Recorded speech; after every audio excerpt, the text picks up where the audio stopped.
This is a lesson 2, pre-production of video in video making and filmmaking.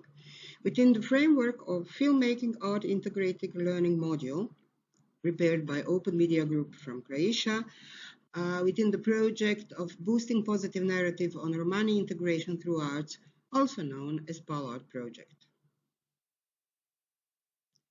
Lessons objectives are to provide basic knowledge on pre-production of short videos, to develop script connected to Roma culture and experiences, and to implement all parts of pre-production and get informed about needed skills.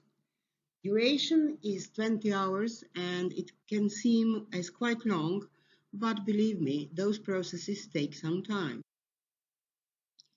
Pre-production includes pitching, preparation of video script, defining locations, and planning the production including budget. In pre-production, there is a lot of planning, thinking, and creative writing.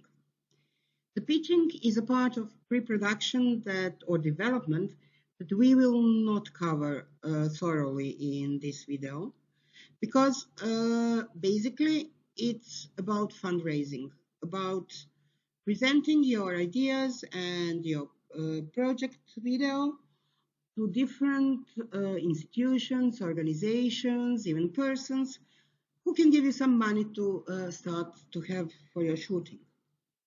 But when you're talking about pitching, just prepare yourself and have your idea about video clearly defined, including what it will cover, what's issue, what's themes, and also it's important to know to which target group you are filming your video for.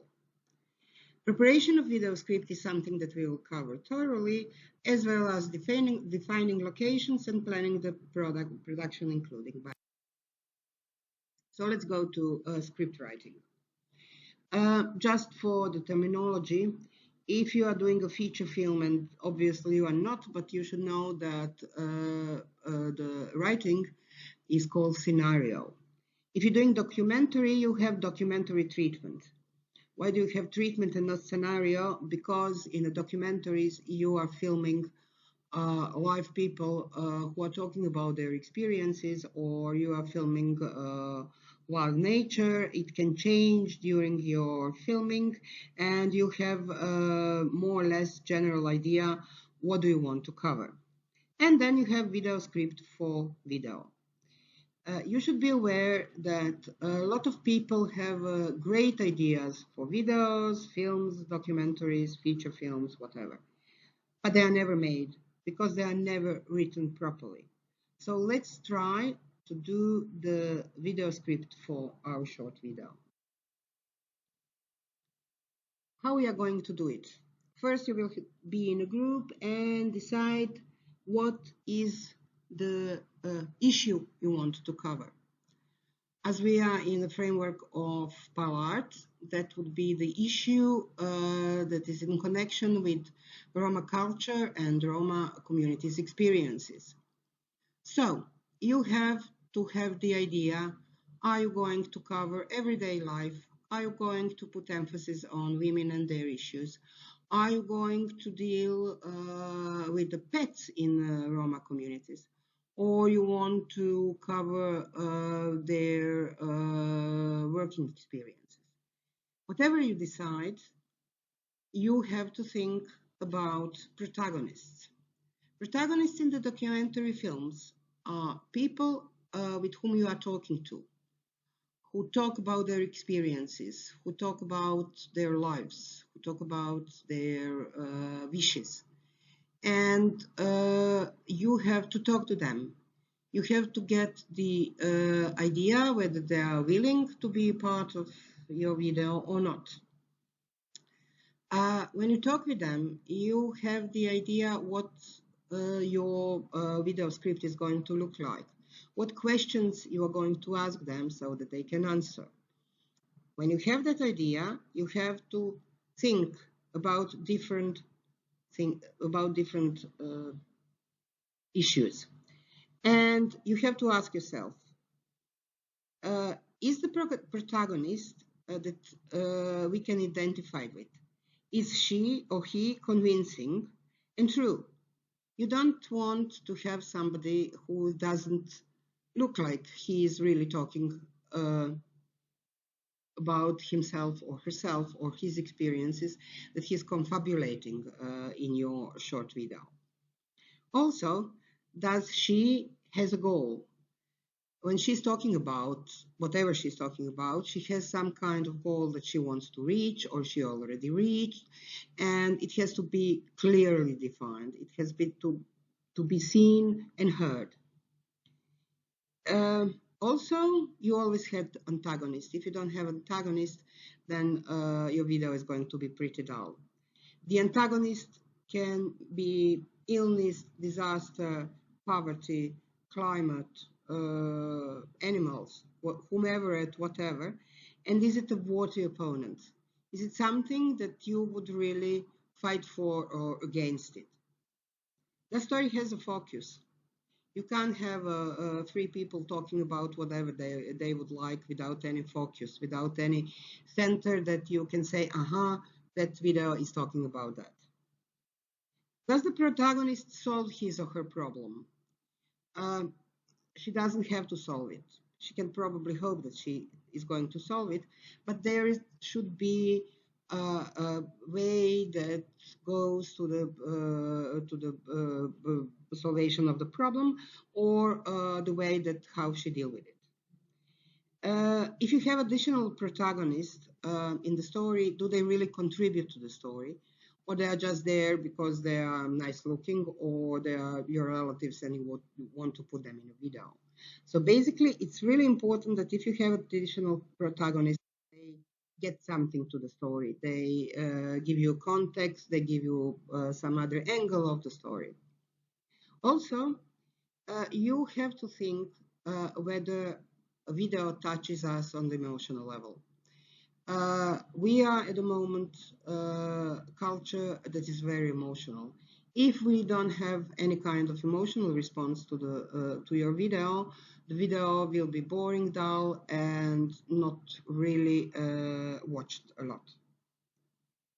Also, when we are talking about locations, and we are talking a lot about locations, but in a script you already have defined locations in a way. You have to think whether whether people who are looking the video can recognize the location, or if they can't, whether the location is interesting. Also, it's not a good idea to put your protagonist in a chair and let her or him speak. There should be a visual energy. There should be a sense of movement. There would be additional shots that will give the context to your story. So basically, if it's just somebody talking, sitting and talking, it's not really engaging. Are the events that are described in the story interesting and or surprising? If you are retelling the story that was retold 500 times, probably it would not be really interesting. Does the video have a peak? Peak should be somewhere at the end, the culmination of everything that's going on so far. Do side trips and small moments build the context of the whole story. So that means that if you are talking about young Roma women in the education, you would probably film her school, or film how she's entering or leaving the school, or when she's doing something in the school. So those small trips has to be connected to the story. If she's talking about education, you will not take her to a zoo unless you are doing with the biology lessons, but it's another story. And also, it's really important that the narrative is coherent, so that you don't touch few different things and you don't close anything in your short video. Of course, there are apps for everything today, including the apps for script writing. So there are two that everybody says that they are good for the beginners and also for the professionals. For some period of time, they are free of charge. So go and look how the script scripts and documentary treatments are looking like. In Here you have a kind of script. You can see it in the background of these slides and all the slides about script writing. You can read it, but you see how it is done.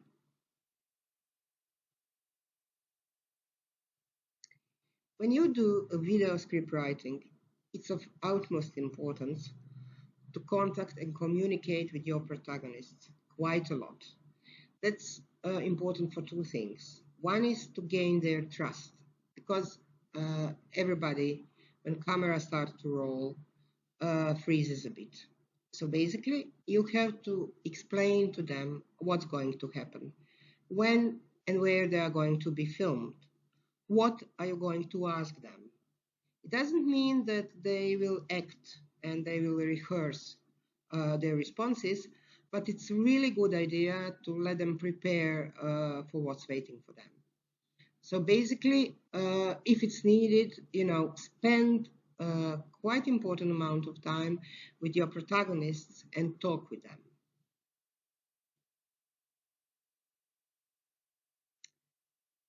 The next part and important part of the pre-production is scouting and defining locations. Scouting and defining locations means that you are going to find out where are you going to shoot your protagonists. According to your documentary treatment, locations should be defined in the terms: is there going to be exteriors or interiors, or there's going to be combination of exteriors and interiors. Usually it's both. Locations depends on your budget. Because if you need to pay for your locations and your budget is slim or you don't have budget at all, then you're not going to those locations.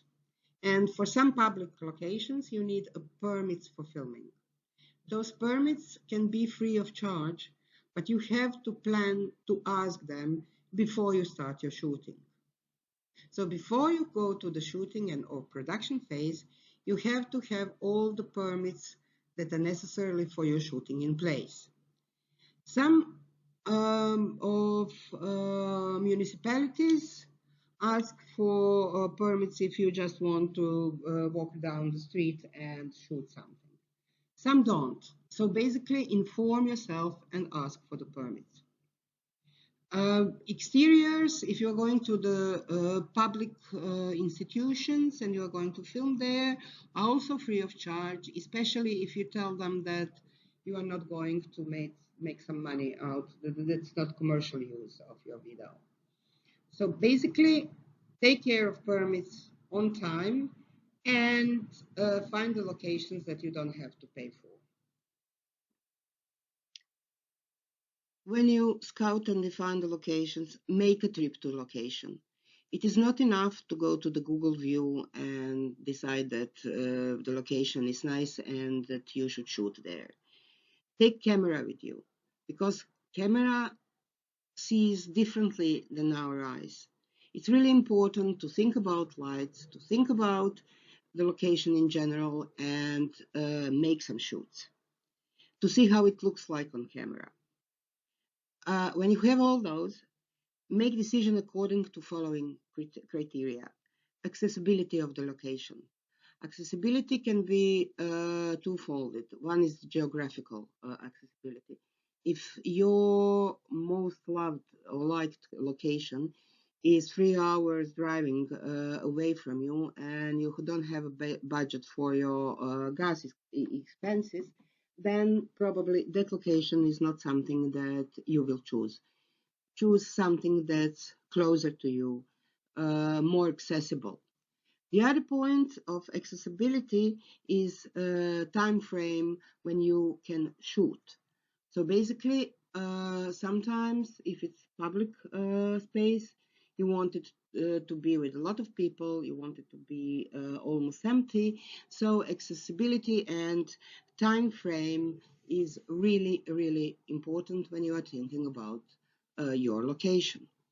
If you want your location to look abandoned, and it's never abandoned during the day, and you can't move all the people from the from public area, then it is not your location.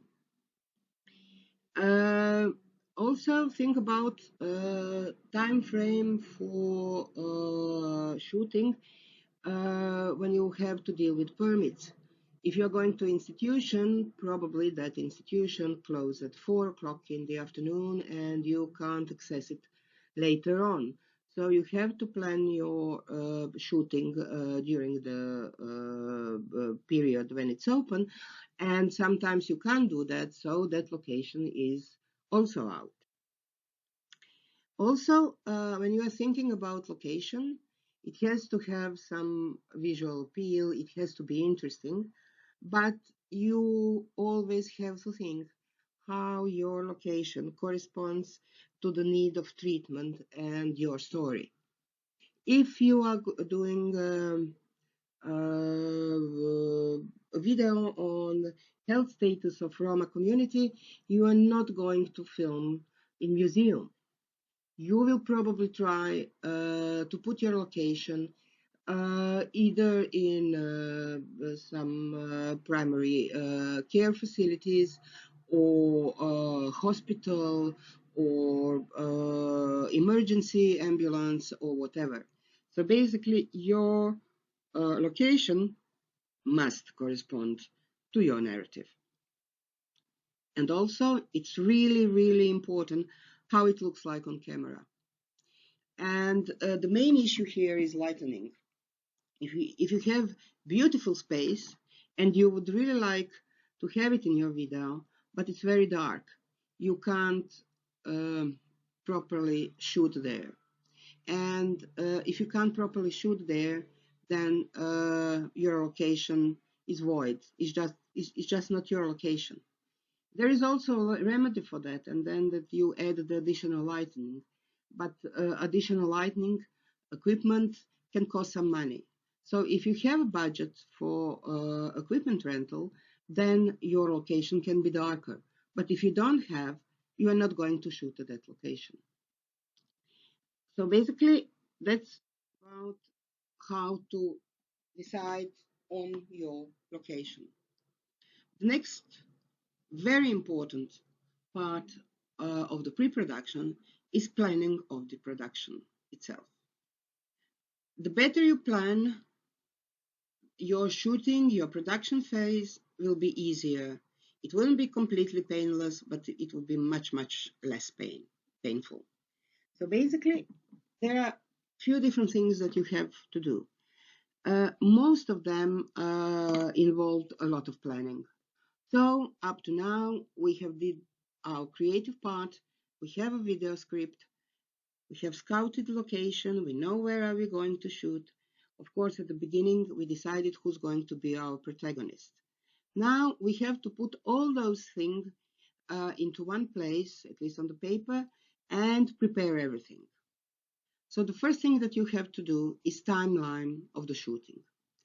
Timeline of the shooting is very precise and it should be known to everybody who's involved in your shooting. So basically that's your video crew, that's people who are in your group, and of course there are protagonists. So timeline would look like this. The director, the camera person, and the sound are coming at 7 o'clock in the morning. At 7:30, the protagonist should also be at the location. At 8, the shooting is starting. It lasts for 4 hours. Then we are finished with that location. We are moving to the other location. At 3 o'clock, director, sound engineer, and camera person put on their equipment and somebody who's in charge set a set. Then half past hour later at 3:30, the shooting starts and it lasts until, let's say, 8 o'clock in the evening. So basically, timeline of the shooting is really, really important thing because it tells everybody where and when they should be. There is another thing that is usually added to the timeline, and that's a list of things needed on the set. So basically, that's equipment, and then probably, if you want to make a bit more elaborate set, you would probably need additional things like books, like probably, I don't know, plates, some food. It depends what are you filming. So basically, all that you need to have on a set, you should put down on that list. One thing that you should always remember is that to have two things. One is batteries, the usual batteries for the sound equipment, a lot of them. And the other thing is that you have to be sure that your camera batteries or smartphone batteries are fully charged. And also you can have those energy packs that so that you can recharge things on the set. And also, I'm already talking about necessary equipment now. You should have hard disks as a data storage. Those disks, at least 4 terabytes, but it's really clever to have two disks of 2 terabytes instead one of 4 terabytes, because if something broke down, you will have to rescue only half of your materials and not everything. When we are talking about necessary equipment, you should decide how are you going to shoot your scenes. You can do it with a little bit more sophisticated smartphone, or you should do it with a camera. You should decide whether you want it to be a bit more professional, so you will have separate picture recording and sound recording. And in that case, you also have to have decent sound equipment. Don't be cheapy on microphones. The sound is really important. So, do you have all if you need additional lighting, do you have the lighting equipment, or do you need to rent it? Do you need to rent sound equipment? So basically, just equip yourself. And you have your laptop on the place of shooting, on the location, and also, as I said already, data storage devices. When it comes to the equipment, really good idea is also to have a movie clapper. Movie clapper is a piece of equipment which looks like iconic for the shooting. You always see that movie clapper. But that's important part of the video making and filmmaking processes, because it's important in post-production. If you have a clapper, then your editor, your image and sound editor, will know where they start and how to organize their data. So basically, even if you don't have a clapper, use your hands and say what are you filming and for which time. Budget of the video is also really important. Even if you are officially going without any financial resources, you will spend some money for sure. If for nothing else, then for the gas for your car, and probably catering for crew and protagonists, because sometimes the shooting can be 12 hours and you want to feed people around the set. So beside catering and gas costs for your car on van, you should think about other costs that can rise up. Probably you have to buy some of the equipment, or you have to rent equipment. You have to buy your batteries for sound equipment. You have to do the catering, as we already said. Probably you have to have some administrative costs regarding obtaining your permits for the locations. Probably, if you are working with professionals who doesn't work pro bono, you have to negotiate fees with them. So basically, you will have fee for director, you will have fee for sound person, and you will have a fee for camera person at least. Uh, Decide how many days you are going to pay for the fees. Also, you may have a fee for the sound and image editors later on. Basically, when you are doing the budget, think about all the costs that can come during your filming. So that's personnel, that's equipment, that's catering. And think in a very precise term. For personnel, how many days? For gas costs, how many kilometers? For catering, how many persons?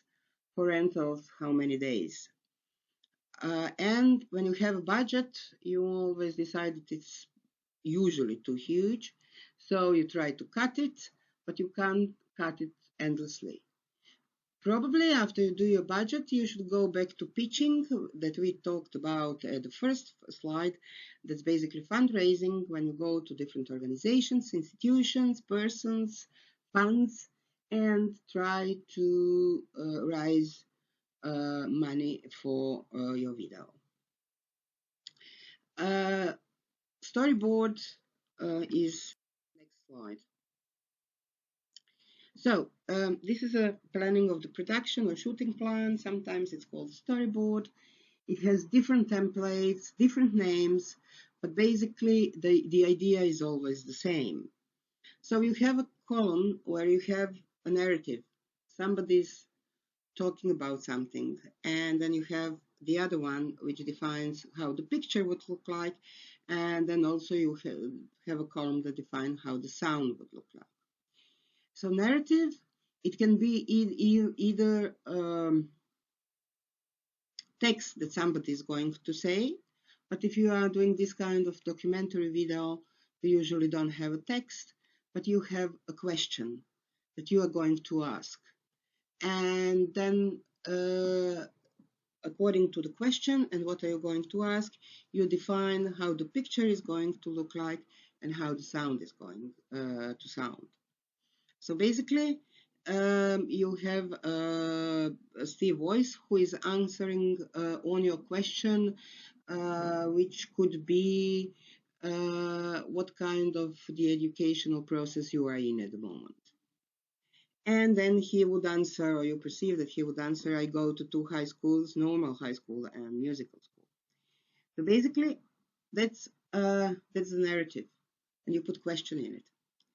And then expected answer, but it can be always really unexpected, so probably the answer is not needed. The picture defines where are you taking your shoot and how the frames look like. So here you have that it's Steve's room, it's interior, and he's sitting at his desk in his room, and there is a bunch of books, there are notebooks, and there are music sheets. And that's what is going to be filmed. And then you have to decide whether it is a middle plan or half total, which kind of plan or shoot you're going, frame you're going to do. And then the last one is ambient sound. And then here you have, beside his answering, which is the main sound, you in the background has indistinct murmur of the traffic from street because the window is open. And then Steve's continue to answer your question. He starts to move around the room. You see the several guitars around. He closes his eyes and smile, and then you go from middle plan to half total or long shot. And instead of traffic murmur in the background, you have Eine kleine Nachtmusik. You know that's a Mozart piece. So basically, here it is, how you shoot. And when you come with something like that on your location, when you come with your time plan or the list of needing things on the set, you are more or less prepared to start the shoot. Thank you very much. Our next lesson will be finally production.